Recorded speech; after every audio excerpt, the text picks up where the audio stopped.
नमस्कार। मैं डॉक्टर अर्चना जोशी, सह आचार्य ड्राइंग एंड पेंटिंग। प्रिय विद्यार्थियों, आज हम जनजातीय कला या ट्राइबल आर्ट के बारे में अध्ययन करेंगे।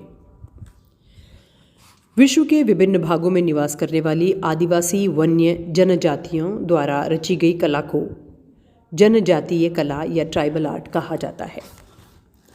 प्रायः निग्रो, अफ्रीकी मूर्तिकला, अमेरिकी वन जातियों तथा विश्व के अन्य भागों में निवास करने वाली जनजातियों के द्वारा रची गई कला को आदिवासी कला या जनजातीय कलाएं कहा जाता है। विश्व के इन सुदूर स्थित विभिन्न भागों की निवासी जनजातियों के द्वारा रची जाने पर भी इन कलाओं में मूलभूत एकता दिखाई देती है, जो अत्यंत चौंका देने वाली है। उदाहरण के लिए ज्यामितिक आलेखन और चित्रों में प्राकृतिक प्रतिरूपण आदिवासी कला के सार्वभौमिक तत्व हैं। अतः शिल्पगत निपुणता की दृष्टि से यह जनजातीय कलाएं अति विलक्षण मालूम पड़ती हैं। शहरी सभ्यता से दूर वनों में निवास करते हुए भी कला की दृष्टि से जनजातियां अपना एक विशिष्ट स्थान रखती हैं। इन जनजातियों ने अपने पर्यावरण तथा भौगोलिक परिस्थितियों से प्रेरणा ग्रहण की है। इसी कारण आदिवासी कला की रचनात्मकता में प्रकृति प्रदत्त सामग्रियों को ही कला निर्मिति के साधन के रूप में प्रयोग किया जाता रहा है, जैसे लकड़ी, बांस, पशु चर्म, मिट्टी, पत्थर, खनिज पदार्थ, धातु आदि। एक निश्चित परिवेश में सीमित रहने के कारण भौगोलिक तत्व भी इन्हें सदैव ही प्रभावित करते रहे हैं। राजस्थान में भी आदिवासी जातियां निवास करती हैं। आपको पता होगा, भीलों के बारे में आपने सुना होगा। यह राजस्थान की एक प्रमुख आदिवासी जाति है। प्रायः इन जातियों की अपनी ही एक संस्कृति, अपना समुदाय और अपने ही कानून व्यवस्थाएं और नियम होते हैं। इनके जीवन में कम से कम आवश्यकताएं रहती हैं, जिनकी पूर्ति अधिकांशतः जंगलों की संपदा के उपयोग से ही हो जाती है। इन्हीं प्रवृत्तियों पर आधारित उनके उद्योग, कलात्मक उपकरण व कलात्मक वस्तुएं व यंत्रों का विकास हुआ है। इनके रीति रिवाज और परंपराएं भी इसी वातावरण की ही देन है। सामूहिक स्तर पर रची जाने के कारण ही प्रत्येक देश की आदिवासी कला में हम उनकी जातीय विरासत को सुरक्षित पाते हैं। उदाहरणार्थ, भारतीय जनजातीय कला में वृक्षिका चिन्ह की प्रचुरता, जो नारी और मानवेतर प्रकृति के सहचार्य से निरूपित करती है। इसी प्रकार चीनी आदिवासी कला में हम घसमर कथा रूढ़ी, जिसका संबंध चंद्रमा के गति चक्र से है और स्पेनिश जनजातीय कला में नर वृषभ युद्ध की प्रचुरता पाते हैं। इसी प्रकार विश्व के विभिन्न प्रांतों में पाई जाने वाली इन आदिवासी संस्कृतियों में काफ़ी समानता भी है। फ्रांस व स्पेन के गुहा चित्रों की शैली और उपकरणों से प्राप्त चित्रों और रूपाकारों तथा राजस्थान के आदिवासियों में प्राप्त रूपाकारों की समानता देखी जा सकती है। भारत में अधिकांश जनजातियां उत्तर प्रदेश, राजस्थान, आसाम, मिजोरम, मणिपुर, मेघालय, मध्य प्रदेश, नागालैंड, त्रिपुरा आदि प्रदेशों में निवास करती हैं। इसके अतिरिक्त गोवा, दमन, लक्षद्वीप में भी जनजातियां निवास करती हैं। विद्वानों के अनुसार जनजातीय लोग कला की वस्तुओं का उपयोग धार्मिक उत्सवों, निजी वस्तुओं की सजावट तथा मृत पूर्वजों की याद में स्मारक इत्यादि बनाने हेतु करते हैं। इस प्रकार जनजातीय कला का उद्देश्य धार्मिक तथा धर्मनिरपेक्ष दोनों ही रहा है। साथ ही शुद्ध रूप में यह कलात्मक भी है। कुछ विद्वानों ने जनजातीय कला के प्रमुख रूप से 3 तत्व माने हैं। पहला चित्रकला एवं मूर्तिकला, दूसरा संगीत तथा नृत्य तथा तीसरा मौखिक साहित्य। सामान्यतः इन जनजातीय कलाओं में 3 प्रधान कारक तत्व भी साथ ही उपलब्ध रहते हैं। पहला है पौराणिक और अलंकारिक प्रतीक। आपने देखा होगा कि जनजातीय कलाएं प्रतीक को बहुत ज़्यादा महत्व देती है। दूसरा है अनुष्ठानिक दृश्य और रीति रिवाज। तीसरा है जनजातीय मनोभूमि। अब सबसे पहले हम जनजातीय कला में पाए जाने वाले 3 तत्वों में से पहला तत्व चित्रकला व मूर्तिकला पर चर्चा करते हैं। आदिवासी लोगों में होली, दीपावली और नवरात्रि पर्व विशेष उल्लास के साथ मनाए जाते हैं। इन अवसरों पर घरों में भित्ति चित्रों की रचनाएं की जाती हैं। इसी प्रकार आदिवासी या जनजातीय समाजों की धार्मिक मान्यताओं और जाति समूहों की पहचान के रूप में गांव की सीमा पर लगाए जाने वाले गण चिन्हों की अपनी विशेषता होती है, जिनमें विभिन्न पशु पक्षी और वनस्पतियों के शिल्प और चित्र कलात्मकता की दृष्टि से अपना विशिष्ट स्थान रखते हैं। इसी प्रकार जनजातीय कला का एक रूप अंगा लेखन, जिसे गोदना भी कह सकते हैं, ये है जिसे स्त्री या पुरुष अपने शरीर के विभिन्न अंगों पर बनवाते हैं। इनमें भी स्त्रियों के गोदने विशेष सुंदर होते हैं और विविध प्रकार के होते हैं। उनकी मान्यता है कि मृत्यु के बाद साक्षी के रूप में ये मनुष्य का साथ देते हैं। भारत के विभिन्न प्रांतों में विभिन्न जनजातियां निवास करती हैं, ये हम सभी जानते हैं। इनमें से कुछ विशिष्ट जनजातियां जैसे गौंड, संथाल, भील, नागा जनजातियां हैं और अपने देवी देवताओं का प्रतिनिधित्व पत्थरों, मिट्टी तथा आकारहीन लकड़ी के टुकड़ों से करती हैं।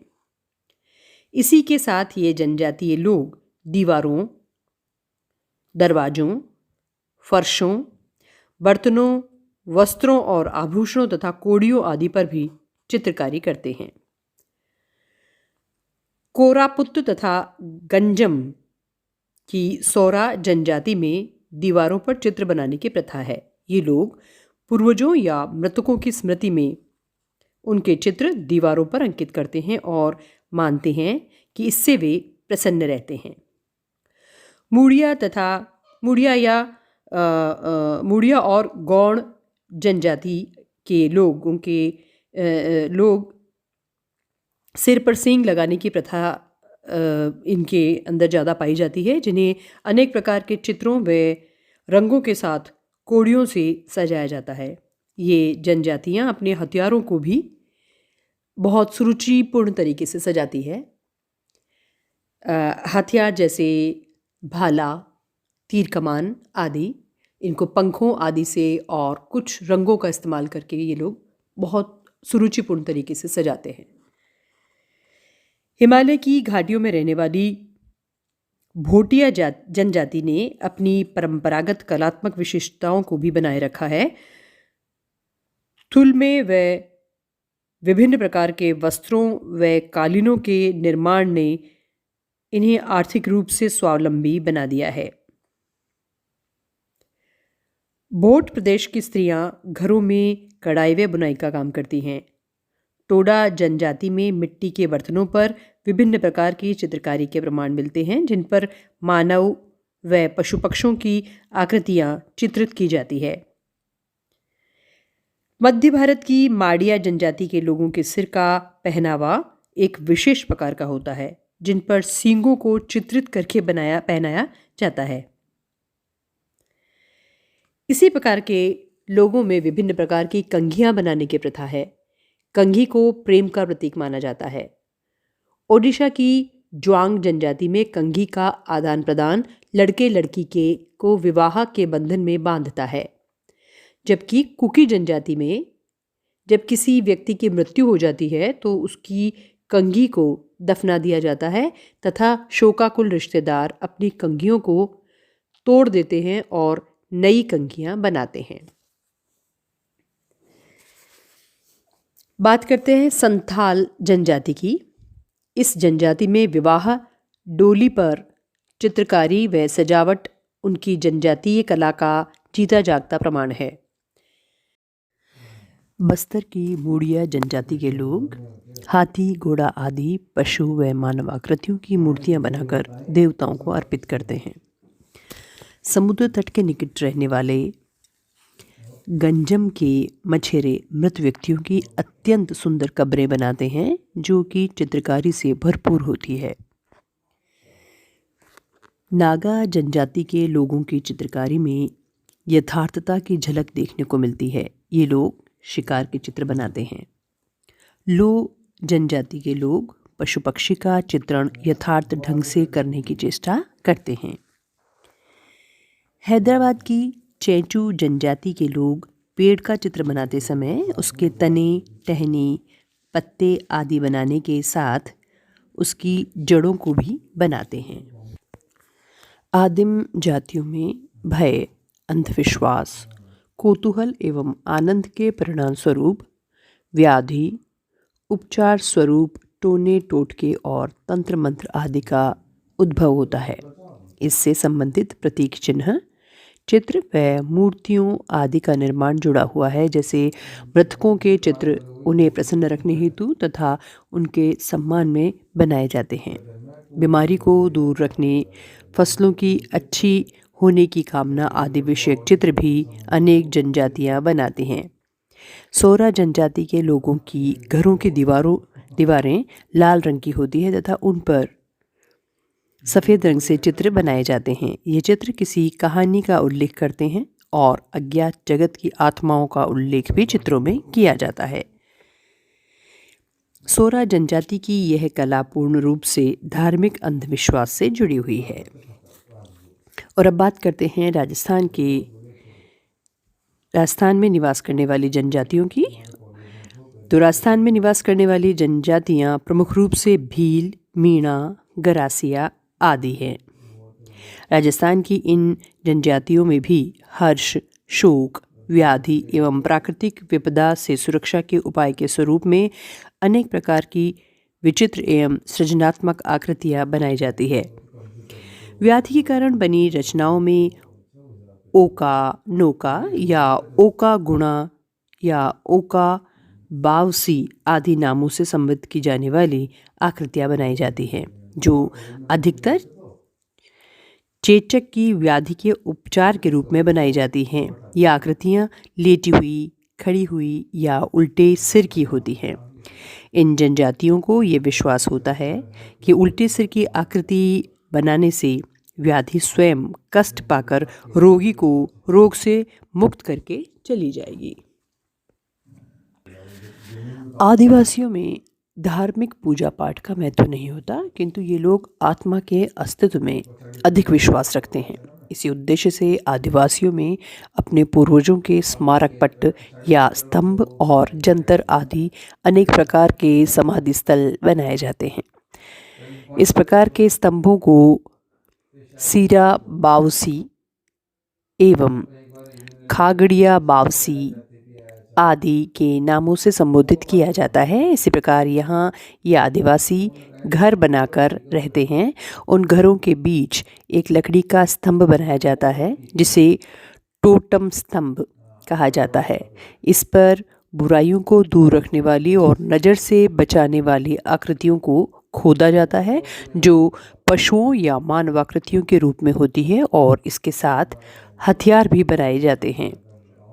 राजस्थान में होली, दीपावली व विवाह आदि शुभ अवसरों पर इन जनजातियों में भित्ति चित्र बनाने की प्रथा है। मोरिया या खजूरी इस अवसर के प्रमुख चित्र होते हैं। राजस्थान के आदिवासियों में मिट्टी की भित्ति पर बने चित्रों के अतिरिक्त पकाई गई कच्ची या मिट्टी के पात्रों पर अलंकरण का विशेष महत्व है। पकाई गई मिट्टी या कच्ची मिट्टी के पात्रों पर जो अलंकरण किया जाता है, तो ये मृणशिल्प कहे जा सकते हैं। यहाँ मिट्टी की बनी कोठियाँ और सोहरियाँ इस दृष्टि से कलात्मक अभिप्रायों के अस्तित्व के प्रमुख आधार हैं। कोठियों और सोहरियों को गोबर मिश्रित मिट्टी से बनाया जाता है। आपने अक्सर गांव में भी इस तरह की बनी हुई चीज़ों को संग्रह करने के लिए इस तरह की आकृतियों को देखा होगा। इनके ऊपर विविध प्रकार के अलंकरण किए जाते हैं। ये आदिवासी इन कोठियों में खाद्यान्न व अनाज आदि का संग्रह करते हैं। इन कोठियों में छोटे छोटे स्थान बना दिए जाते हैं। इनमें से सोहरियों को चूल्हे के पास रखा जाता है जिसमें खाद्य सामग्री का संग्रह किया जाता है। इन पर बनाए जाने वाले प्रमुख आकार मोर, खजूरी, अश्वारोही, चांद, सूरज और मानवाकृतियाँ आदि होते हैं। प्रमुख अभिप्राय मोर व खजूरी के होते हैं जो समृद्धि सूचक माने जाते हैं। और अब हम जनजातीय कला में पाए जाने वाले दूसरे महत्वपूर्ण तत्व संगीत तथा नृत्य पर चर्चा करते हैं। जनजातीय समाजों में संगीत तथा नृत्य का अत्यधिक महत्व रहा है जो जनजातीय जीवन के अभिन्न अंग हैं। अनेक धार्मिक एवं सामाजिक पर्वों के अवसरों पर जनजातीय स्त्रियां, पुरुष एवं बच्चे एकत्रित होते हैं और संगीत व नृत्य का आयोजन किया जाता है। जनजातीय कविताएं, उनके गीत एवं कला ही उनकी संस्कृति के अस्तित्व को बनाए हुए है। अनेक धार्मिक व सामाजिक पर्वों पर प्रत्येक जनजातीय परिवार का सदस्य संगीत और नृत्य में भाग लेता है। आदिवासियों में स्त्रियों का सामाजिक स्तर ऊंचा होता है। परिणाम स्वरूप नृत्य व गीतों में वे पुरुषों के साथ साथ बराबर सक्रिय रूप में भाग लेती हैं। अनेक जनजातीय समूहों में नृत्य के अवसर पर ही प्रेम बंधन स्थापित होता है जो कि बाद में विवाह में परिणत हो जाता है। इससे भी इन समाजों में संगीत व नृत्य का सदैव विशेष महत्व बना रहता है। थारू जनजाति का नृत्य थारू नृत्य अत्यंत लोकप्रिय है। इस प्रकार गौंड जाति का कर्म नृत्य तथा असम की जनजातियों का बिहू नृत्य अत्यधिक लोकप्रिय होने के कारण प्रसिद्ध है। इसी प्रकार युद्ध नृत्य भी अनेक जनजातियों में प्रचलन में है। जैसे कोनयक नागाओं में युद्ध नृत्य का बहुत महत्व है। उरांव जनजाति का पैकी नृत्य युद्ध नृत्य का ही एक रूप है जिसमें कन्या को जबरन उठाकर वर के घर ले जाया जाता है। अपहरण विवाह के रूप में आज भी यह परंपरा जीवित है। उरांव, खड़िया आदि जनजातियों में शिकार नृत्य का भी विशेष प्रचलन है। राजस्थान के आदिवासियों में होली, दीपावली और नवरात्रि पर्व विशेष उल्लास के साथ मनाए जाते हैं। होली के अवसर पर सुप्रसिद्ध नृत्य गेर और रक्षाबंधन के दूसरे दिन से नवरात्रि तक एक अन्य सुप्रसिद्ध नृत्य गौरी खेला जाता है। और अब नृत्य संगीत के पश्चात जनजातीय कला के अन्य महत्वपूर्ण तत्व मौखिक साहित्य पर चर्चा करते हैं। जनजातीय समाजों में कल्पित एवं दंत कथाओं को नाटक के रूप में प्रस्तुत किया जाता है। समस्त ग्रामवासी एक बाड़े में एकत्रित हो जाते हैं तथा संगीत एवं नृत्य के साथ वे नाटक खेलते हैं। नाटक के अतिरिक्त इन जनजातीय समाजों में कहावतों व पहेलियों का भी प्रचलन है जो कि इनकी सांस्कृतिक धरोहर के रूप में मौखिक रूप से पीढ़ी दर पीढ़ी चली आ रही है।